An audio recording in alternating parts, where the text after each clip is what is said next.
Assalamualaikum warahmatullahi wabarakatuh. Saya Asdi Persalwa dari Fakultas Pertanian dan Peternakan Prodi Agroteknologi. Di sini saya akan menjelaskan mengenai ayat tentang tumbuh-tumbuhan. Tumbuhan yang ada di muka bumi ini jumlahnya sangat banyak. Adanya tumbuhan tersebut tentu memberikan fungsi dan tujuan yang sangat penting, baik itu untuk lingkungan maupun untuk makhluk hidup lainnya. Namun, pernahkah kalian bertanya, siapa yang menumbuhkan tumbuhan? Di dalam Al-Quran, kitab suci agama Islam, penyebutan tumbuhan telah disebutkan secara berulang. Penyebutan itu mengandung maksud mulai dari perumpamaan, simbolisasi, kegunaan sebagai obat dan makanan, serta uraian atas penyelesaian ilmu pengetahuan yang sedang berlangsung. Di dalam surah Al-Waqiah ayat 63 sampai dengan 64, Allah menunjukkan salah satu kekuasaannya, yaitu sebagai Zat Maha Kuasa yang menumbuhkan tumbuh-tumbuhan.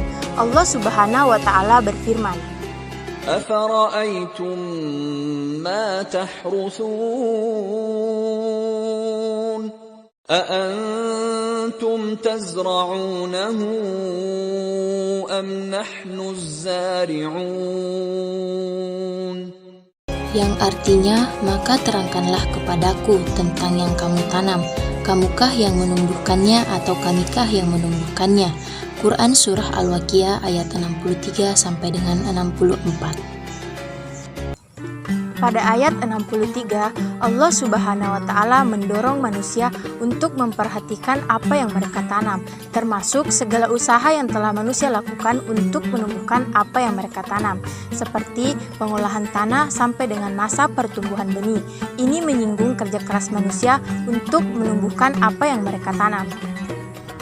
Pada ayat 64, Allah Subhanahu wa Ta'ala bertanya kepada manusia tentang usaha yang mereka lakukan untuk menumbuhkan tumbuhan. Apakah kerja keras itu membuahkan hasil atau tidak? Manusia akan menyadari kekuasaan Allah Subhanahu wa Ta'ala ketika mereka tidak mampu menjawab apakah tanaman yang mereka tanam sesuai dengan yang diinginkan atau tidak. Kalimat tanya pada ayat 64 ini tujuannya tidak untuk mencari jawaban, melainkan membantah anggapan manusia yang menyatakan bahwa mereka mampu menumbuhkan apa yang mereka tanam. Jika manusia yang telah menumbuhkan tanaman dan pohon, lantas siapakah yang telah menumbuhkan ribuan tanaman di hutan? Tentu saja dalam hal ini, Allah lah yang telah menumbuhkan tanaman di hutan. Tidak ada manusia yang bisa menciptakan dan menumbuhkan tanaman sebanyak tanaman dan pohon yang ada di hutan belantara. Bahkan hutan itu sudah ada sebelum diciptakannya manusia.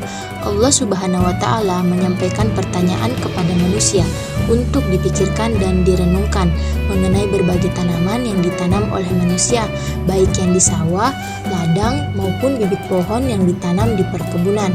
Diungkapkan bahwa bagi semua tanaman tersebut, kedudukan manusia hanyalah sekedar sebagai penanamnya, memupuk dan memeliharanya dari berbagai gangguan yang membawa kerugian.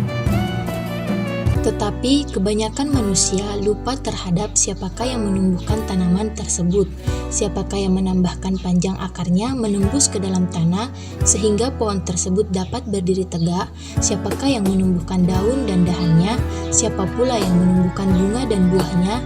Pertanyaan-pertanyaan yang dikumpulkan dalam ayat ini adalah soal-soal yang penting yang sering diabaikan oleh manusia.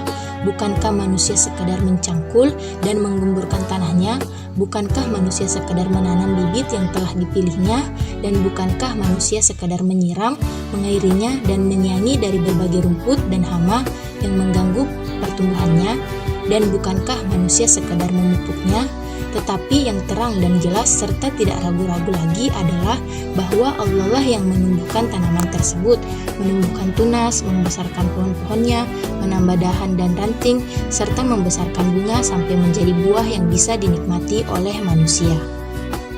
Melalui ayat ini, kita dapat membantah pandangan manusia yang menyatakan bahwa manusia dapat menumbuhkan apa yang mereka tanam.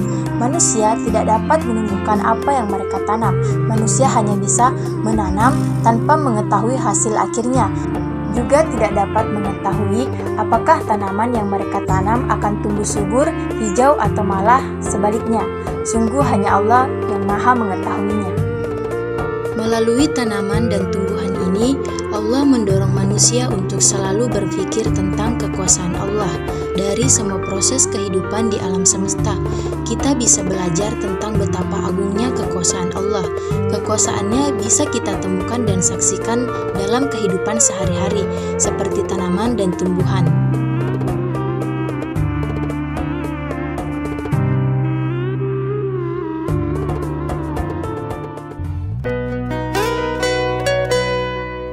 Oleh karena itu, Rasulullah Shallallahu Alaihi Wasallam melarang para sahabatnya untuk mengatakan "aku menumbuhkan", melainkan perkataan tersebut diganti dengan "aku menanam", sebab manusia tidak punya kuasa untuk menumbuhkan tanaman. Manusia hanya bisa berusaha untuk menanam, hasilnya Allah lah yang menentukan.